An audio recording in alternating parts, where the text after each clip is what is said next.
Cheers. Hello. So this is the second podcast, which I'll be doing. The first, which is the Keys of David with Dave J. Revelation 3:7. Please take a look at that. If you enjoyed that, what a sea story is, and those that have been in the Navy, I'm not sure about the other services, but I'll witness to the Navy, which I was in for 10 years, from 1987 to 1997. I said 87, 97, right? Okay. So now, a sea story is really any story. It doesn't matter. However, there's a specific type of sea story that is a true story, a true witness, and it is called a no shitter. All right. Now, within sea stories, the no shitter is sacrosanct. This, so if you're on the mess decks and somebody's like, no, everybody's fooling around, blah blah blah, and somebody's like, hold on, I got a no shitter. Everybody's like, whoops, listen up. This is about to drop some truth on you. All right. So I have a no shitter for you, and this is current. This is at work right now. It's happening as we speak within people's minds, not mine. Other than to tell you this so that you can witness the power of God at work, quite literally. And by the end of this sea story, which is in fact a no shitter, meaning that it's facts, I will only witness to you what I know to be fact. You will find the power of God in it. So let me go back to the beginning.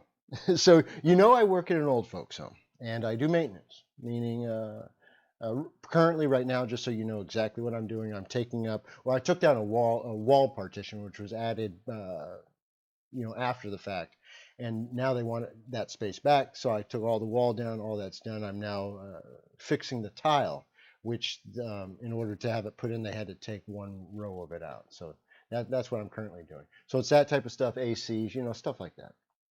And so I want to go all the way back to the beginning, and I just want to avail you of the cast of characters first. The cast of character one, coworker one, my other maintenance guy. If any names I'll use, I will use nicknames I've given them, and they all know them, by the way. Or I will use a name that just comes to me. That will be the only change.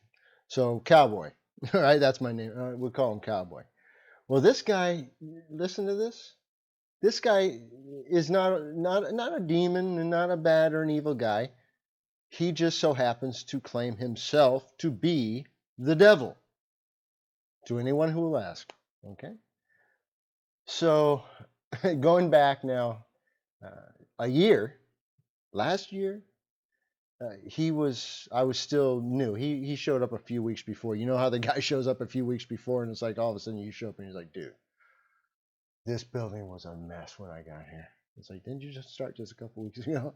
Anyways, so it's he starts telling me the story. It's a sea story, but it's not a no shitter, I can tell you that. So he goes on to say, I was in Beirut. This guy was in the Air Force. So he goes, I was in Beirut. I said, uh-huh.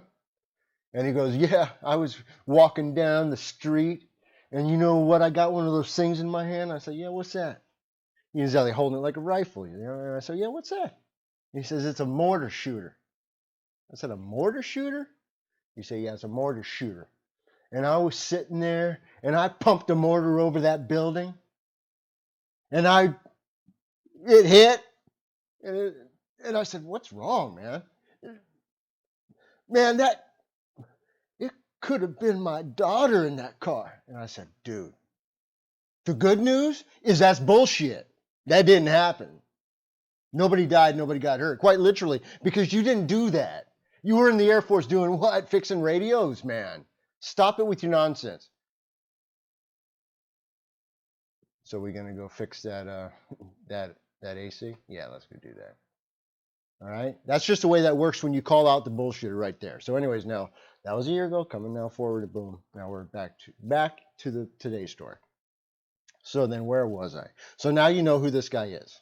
All right, he is a liar. So he is a form of a devil, but he is not the devil. All right, but he's a liar. Therefore, his father is the devil. If that makes sense. Just like you have those with the mind of Christ, you have those with the mind of the Antichrist. Anyone who does not have the mind of Christ actually at the moment, because they are nothing but ego, because they consider themselves their creator, has the mind of the Antichrist. And let me tell you simply how this works, just so you understand how creation works. If you were to take this simple mental exercise, all right, if you were to place yourself in a room for 3 days, we're going to put you in the tomb for 3 days, and you are given nothing but a bucket. At the end of those 3 days, that creation, your creation, the sum of all of your stuff stinks.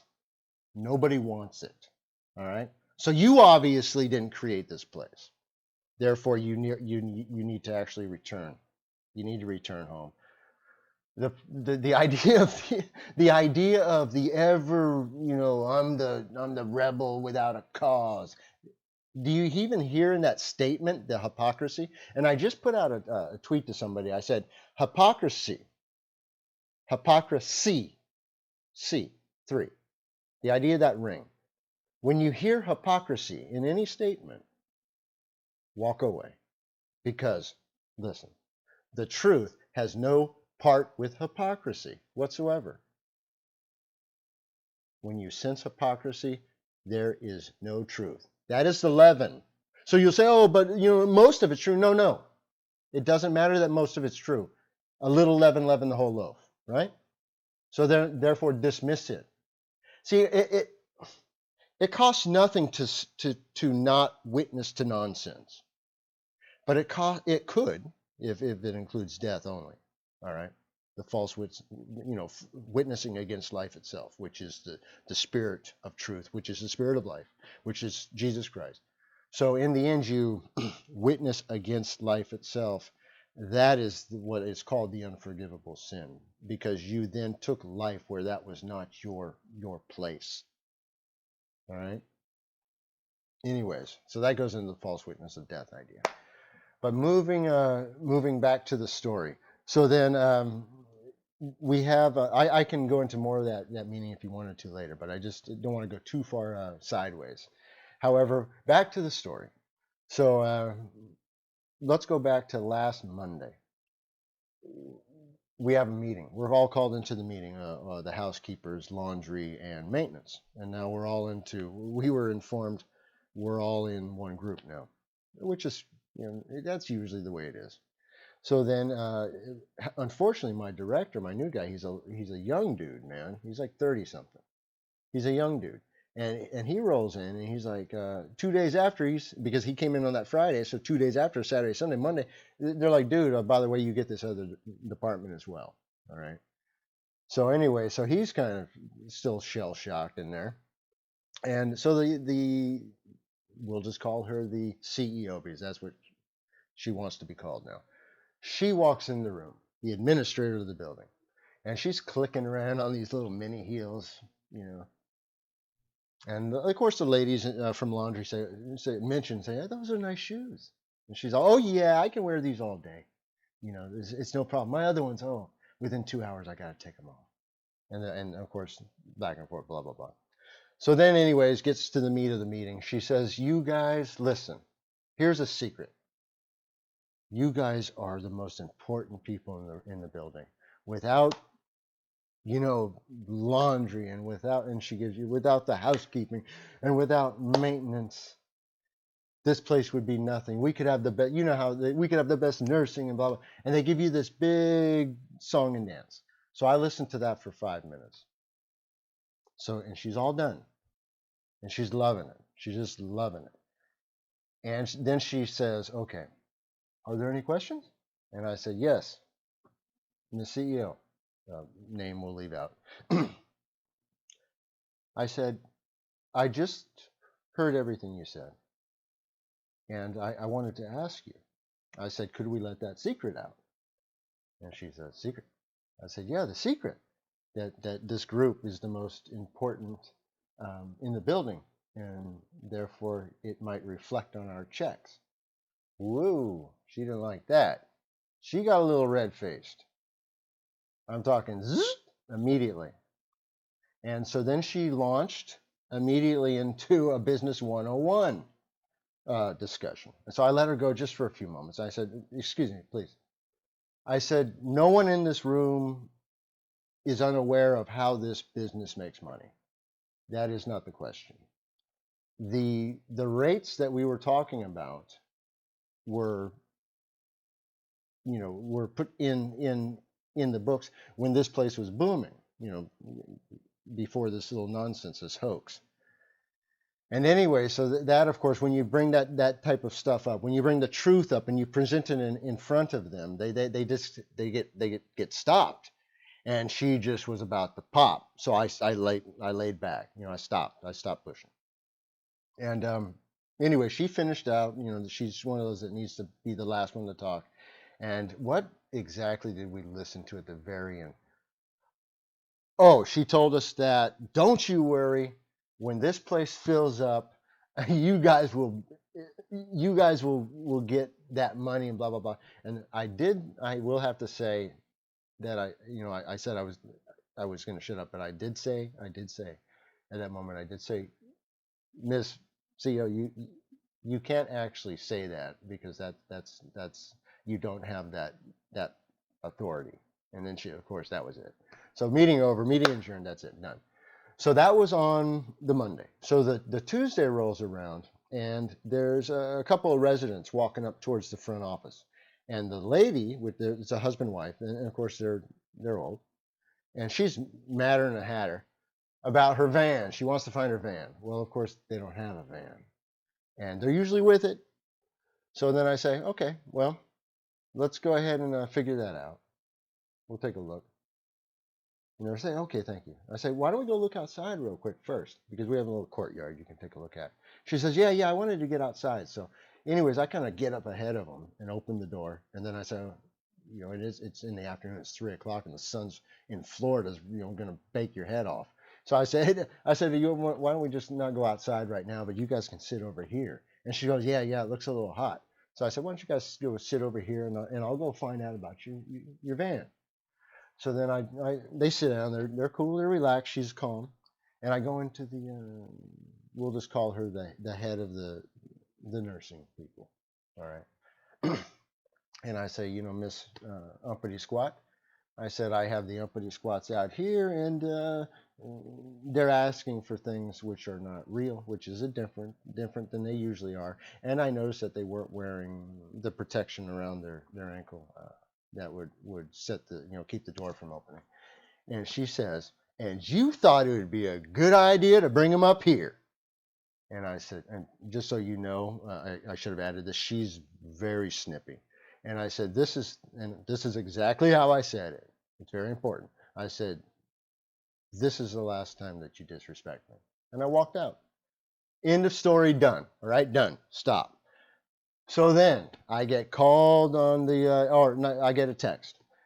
Dave, with the little, happy, text. You can tell when somebody's trying to be happy in their text. Anyway, "Can you come to the office?" CEO. So I said, "Okay, be right there." Boom. So I head on over and I sit in, and my boss man's there. Uh, the the lady that I just told you about there, and the boss lady. And she asked me to tell him what happened. So I said exactly what I just told you, exactly. And then they asked the other lady, said, "Can you tell us what happened?" And she does that, and here's where the devil comes in. Here's where the devil's in the details. She says everything exactly as I did, because you have to. And then she said, "He rose his voice and slammed my door." And I'm just, because I'm nodding my head like, "Yeah, right, right." And she said that, and I looked, I said, "What?" I said, "Stop." I said, "You just lied." I said, "You just made that up. That didn't happen." And then the boss lady said, "Oh, you need to calm down. You need to calm down." And I said, "Listen, have you ever been lied to right in front of your face?" I said, and I said, when I said that, I turned back to her. I said, "You just lied." And I said, "How did you react?" And she goes, "Oh, well, I said, no, listen." I said, "You just made that up out of whole cloth." And then I said, "Listen." I looked up at the administrator, the CEO, and I said, "You," and I looked down at the other lady, and I said, "You are trying to set me up, and I don't know why." All right. And then she launches into this thing about, oh, and then, well, it's not about your work and blah, blah, blah, blah. She says, that's all great and all that. And then, but then yesterday, and I said, can we talk about it? Can we talk about yesterday? She says, no, we cannot talk about it. I said, okay. And so, anyways, at that moment, I knew the spirit, mind of Christ says, be quiet, be silent. So I sat there, I was silent. And I listened to several minutes of just peanuts. I don't even know what she said. Quite honestly, I have no idea what she said. I wasn't listening. Um, so then, check this out. I asked if she's done, and she was. So I said, I walked out of the room. Boom, I'm out. Check it out. That was it. Done. So then, all right, the next day, that was 2 days in a row. The next day, this like spiritual warfare is happening. So on my last day of the work week, I take the day off. Right. I got up in the morning, and my mind says, which is the mind of Christ, says, don't go in, relax. Let that place, something would happen if you were there. So just let that place be. Let things, I got it. I got this. You chill. Why don't you get hit? You relax, take some bong rips, because I got this. Your father has this. I say, thank you, Father. All right. So then I come back, and now we're moving into this week, this current week right now. So on Monday of this week, because today is Tuesday, so on Monday of this week, I come in, and people are looking around like, we thought Hughes was fired. And I was like, nope. I said, no, I just took the day off. It reminds me of that Blazing Saddles. It's like, we heard Hughes was hung. And I said, you heard right. So anyways, so I all the people were happy to see me, because I know all the different people in there. So that spread like wildfire that I had been in one day that I was fired, which I wasn't. I just took the day off. So anyways, it was all day. People were like, oh yeah, glad to see you again. As if I went anywhere, right? So then that was Monday. All right. So now Tuesday rolls around. Today, right now, today. And I roll in, and Cowboy is hot to trot, because this dude literally is hot to trot every single day. He quite literally, this guy quite literally runs around the hallway of a hospital now saying, I love my job. I love it. I love my job. It's like, dude, please. Anyways, so he's going hot to trot about something, blah, blah, this, that, and the other thing. Everybody's lying about me, blah, blah, blah. I'm like, yeah, I know that feeling. So anyway, so he goes boogieing off up the hallway. He boogies on up, and I start working on the deck. Like bing, bing, bing. I'm trying to bring up this tile. I got to get this thing done, right? Daddy needs new tires, right? Don't make me pull out my sad story. No, anyway, so he boogies off, and I'm like, I'm just waiting for him. Boom, boom, boom, and he comes back, slam, slam, like he buckles the table. And the reason he's a little weakling, let me tell you this real quick side story. He was putting a tire on one time earlier. He was putting a tire on a wheelchair, and he's like, and I walk up and I said, "Let me help you." Whoop, right on. And I look up. Oh, I'm sorry. Was that supposed to be hard? He's, oh, but my upper body strength, it's not that. I said, okay. So, anyways, back to the present. So, anyways, he's pushing that, and he's trying, because I had these tables, because you got to keep the residents out. They're quite literally like zombies. They're like they'll push everything out of the way. So I'm putting up these tables and chairs, quite literally, to keep them out so I can get the floor done. And he's trying to push it, and he's bucking it with his little hips, and I finally get up and I help him move it. And he slams his tool bag down, and then he like realized, I guess, that he quit, so he picked it back up, and he grabbed his other tool bag, and he says, I'm out of here. I'm tired of this, that, and the other thing. Blah, blah, blah. I said, okay. I wish you the best. I wish I could believe that. And I said, okay. And he said, oh, blah, blah. And he said, you want a Skittle? And I said, okay. I took 2 Skittles, all right? And because there was Skittles on his little tray there. He said, yeah, you can have the rest. And he boogied. So, and that was the last I saw of him. So, anyways, that's not the end of the story. The end of the story is this. I meant to tell you this early. He's going out with the lady who made up the door thing on me. They're in on it. So, anyways, this is through my prayer. I remember I asked my father for help. I said, Father, I'm going to leave this on your shoulders. And let me tell you, the beauty of God at work. It is poetry in motion. These people destroyed themselves in front of me. And not only that, but people out in the building knew my witness from the previous day. So they also witnessed it. And they're looking at me. And they're talking to me differently. They're like, dude, how did you know that? I said, because I'm a child of God. And they lie about me. And I asked them no less than 3 times within that meeting to stop, I kept looking at the lady. I said no less than 3 times. Just like the story of Peter, who denied Christ. I gave her 3 opportunities to correct herself. She didn't. She destroyed herself then the next day by doing what? In the administrator's office, getting mad at her. She rose her voice, and guess what she did? She slammed the door. God made her perform the false witness that she cast against me. It bounced off me, the armor of God, shield and buckler. All right? And it spiritually, I should say, killed her, because that had to hurt. Right? So then Cowboy, he melts down. I'm talking when the lady said from social services said, "Dude, what happened to that guy?" She's a big lady, let's just say, very jolly, very nice. And I said, "The devil got into him," and she just laughed. She says, "Oh, I know it." So, anyways, that dude. Now, this is witnessed to me from my director, who's, let's just say, from Puerto Rico. So he has that accent. So now you can kind of imagine the conversation. So he tells me the story. He's like, yeah, this guy comes out and he says, you know what? I'm a redneck. I'm like, you're a redneck?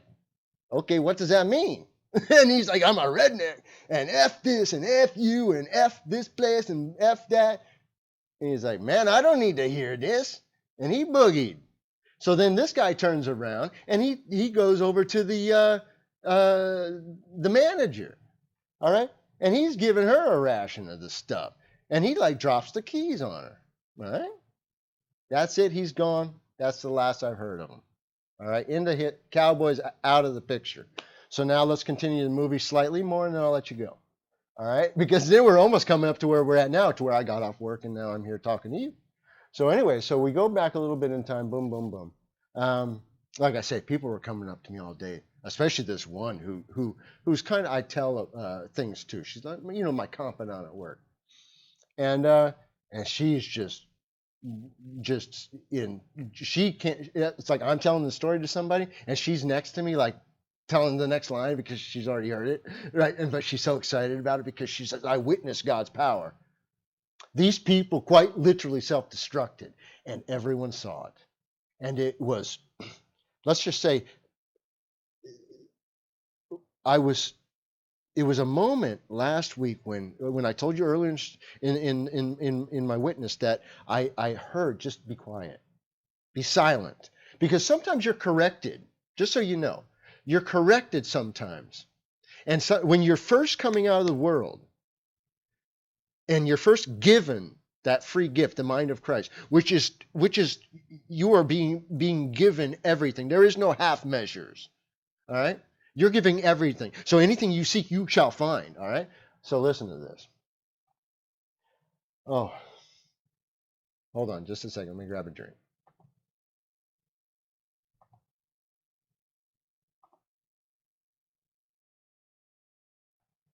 Right, so I realize this is going on a little bit long, so I'll try and close it out because I'm going to have to give you an update, obviously, down the road here. So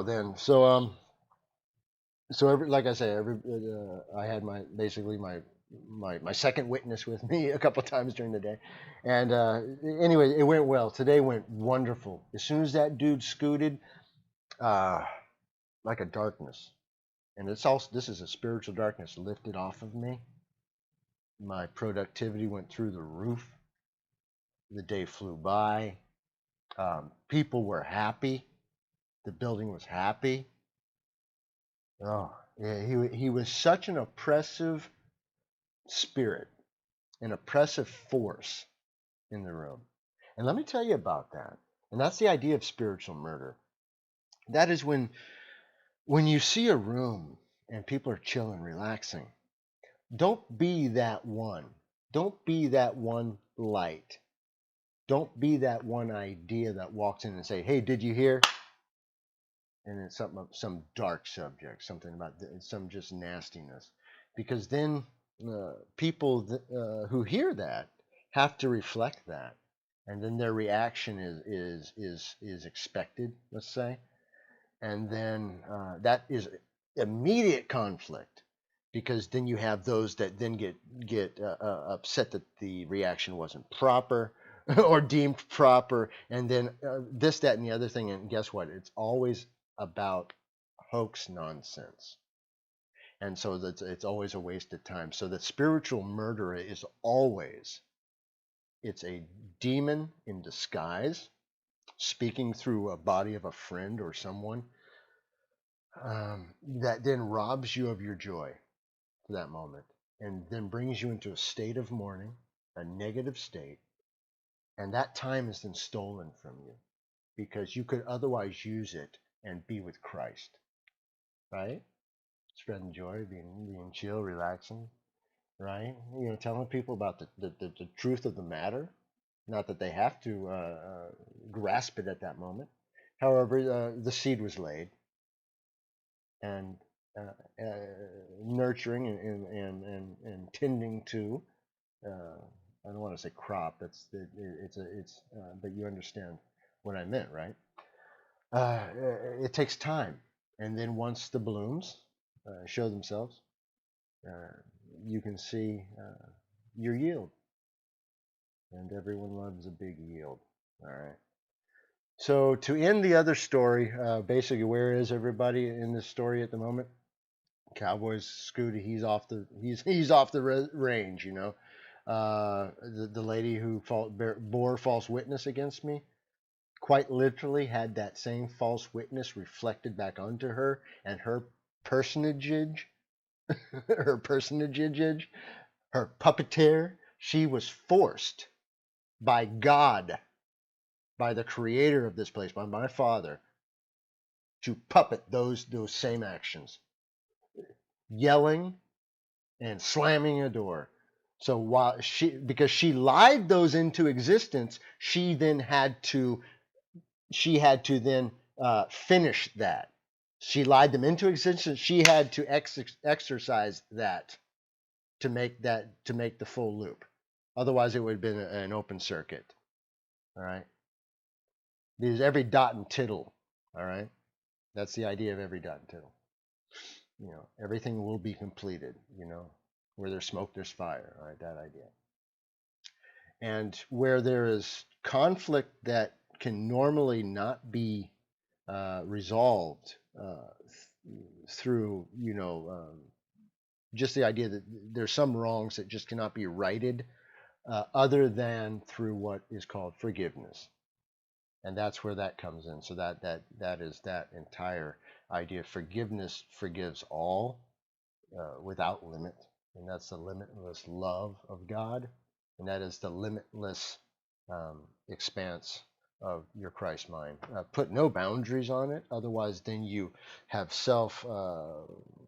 you've put a self property marker on yourself. You've said, okay, I can only go out so far. That's it. No, just go. Just ride it, man. Just see what's out there. So, anyways, cheers. I think we covered everybody. The boss lady has not talked to me yet. I'm probably going to be getting a talk with her. Not like I say, she was forgiven all of them were forgiven when I went into that silent moment. It's kind of like forgive them. They do not, they know not what they do. Moment. And I said, you're right. Just quiet. So anyway, so I owe you an update on that. So I pray that this brought you some enjoyment. All right. So cheers. Be blessed. It's all great. Cheers. Oh, by the way, before I go, another little oil dab, and then it'll be a good night. All right, cheers.